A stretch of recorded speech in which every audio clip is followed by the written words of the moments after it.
Mohon bimbingannya Ustadz, apa saja yang perlu saya lakukan ketika pertama kali berhijrah? Itu pertanyaannya. Mohon bimbingannya katanya. Pertama kali ya kami ucapkan marhaban ya bikum, selamat datang ya ke dalam agama Islam ya. Entah hijrah yang dimaksudkan adalah berpindah dari agama sebelum Islam atau bukan Islam kepada agama Islam. Ini tentu sajalah hijrah yang sangat baik, hidayah yang sangat utama yang Allah berikan kepada Anda. Atau mungkin hijrah yang dimaksudkan adalah si penanya sudah lama memeluk agama Islam, bahkan mungkin sejak lahir, namun baru ada kesadaran yang sempurna, baru ada keinginan untuk melakukan ketaatan-ketaatan kepada Allah Subhanahu wa taala. Yakinlah Allah Subhanahu wa taala sangat mencintai Anda, dan juga hamba-hamba Allah yang beriman sangat mencintai Anda. Para malaikat juga demikian. Namun memang di sana ada orang-orang yang tidak menyukai hijrah Anda. Syaitan dan para pengikutnya, iblis, adalah makhluk yang paling marah, paling benci dengan keinginan Anda melakukan kebaikan. Maka hal yang perlu Anda sadari ketika Anda telah berazam, bertekad kuat untuk hijrah, bahwa perjalanan Anda untuk menatapi jalan hidayah ini dan untuk istiqomah di dalamnya akan ada rintangan dan akan ada tantangan-tantangannya. Maka siapkan diri Anda untuk menghadapi rintangan tersebut. Ikhlaskan niat Anda, kuatkan tekad Anda untuk terus berada dalam cahaya hidayah Allah Subhanahu wa taala.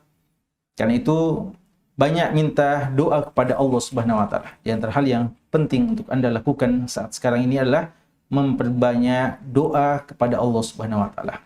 Di antaranya doa yang diajarkan oleh Nabi kita sallallahu alaihi wasallam, di antaranya doa yang diajarkan oleh Nabi kita sallallahu alaihi wasallam, ya muqallibal qulub tsabbit qalbi ala dinik. Ya Allah yang membolak-balikkan hati ini, tetapkanlah hati kami dalam ketaatan kepada ala dinik, atau tetapkanlah hati kami untuk selalu istiqomah dalam agamamu.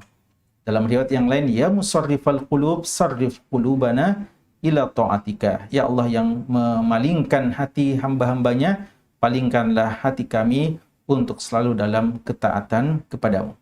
Dan Allah Subhanahu wa taala mengajarkan satu doa dalam Al-Qur'an, Rabbana la tuzigh qulubana ba'da idh hadaitana wa hab lana min ladunka rahmah innaka antal wahhab. Ya Allah, jangan Engkau palingkan hati kami setelah Engkau berikan hidayah kepada kami, dan berikanlah kepada kami rahmat-Mu, Engkau adalah Maha Pemberi. Ulang-ulangi doa ini. Bahkan diriwayatkan bahwa ini termasuk doa yang paling sering diulang-ulangi oleh Nabi. Itu doa tadi, ya muqallibal qulub tsabbit qalbi ala dinika. Kemudian di antara hal yang juga perlu Anda lakukan setelah Anda hijrah adalah berhijrah untuk meninggalkan lingkungan-lingkungan yang kurang baik, yang tidak kondusif, yang bisa menghalangi langkah Anda untuk terus dalam ketaatan kepada Allah Subhanahu wa taala. Dalam hadis yang diriwayatkan Imam Muslim disebutkan bahwa ada seorang di masa Bani Israel telah membunuh 99 jiwa. Lalu akhirnya dia ada keinginan untuk bertobat kepada Allah Subhanahu wa taala. Dia minta pandangan, minta saran, dan minta informasi kepada siapa dia bisa minta pandangan, kepada siapa dia bisa bertanya, minta fatwa. Lalu ditunjukkanlah kepada seseorang yang disangka ahli ilmu atau seorang yang berilmu. Tapi ternyata orang yang ditanya adalah sekedar orang yang ahli ibadah namun kurang berilmu. Ketika ditanya, apakah saya ini punya peluang untuk bertobat setelah saya membunuh 99 nyawa? Orang tersebut mengatakan, tidak lagi peluang tobat bagimu, karena kamu telah membunuh 99 nyawa. Jangankan 99, satu saja nyawa, dosanya sangat besar di sisi Allah Subhanahu wa taala.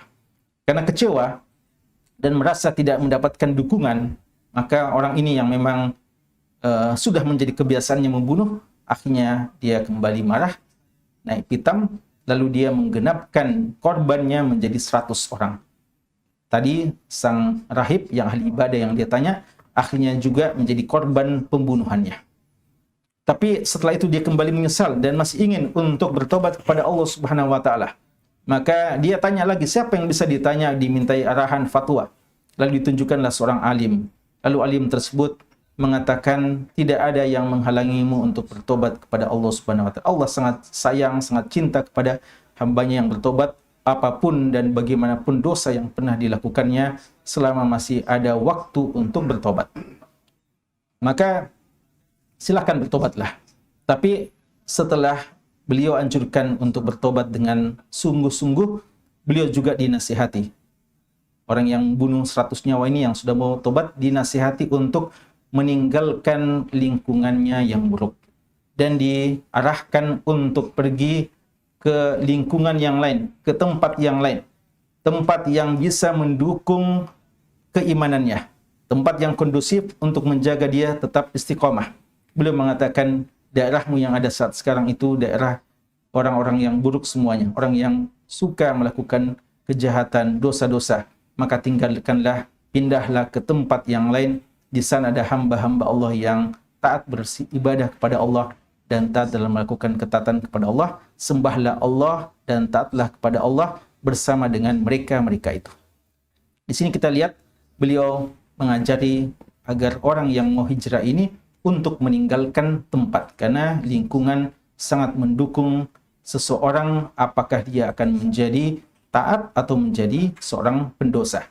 Nabi kita SAW mengatakan, al-mar'u ala dini khalilihi falyanzur ahadukum man yukhalil. Seseorang sangat tergantung dengan agama temannya, agama sahabatnya. Maka perhatikan kepada siapa dia bersahabat. Maka ketika kita berhijrah, kita juga perlu berhijrah, hijrah teman. Dalam artian, mari kita cari teman-teman yang baik. Kita tinggalkan teman-teman yang buruk. Jangan lagi bergaul dengan orang yang selalu mengajak kita kepada kejahatan.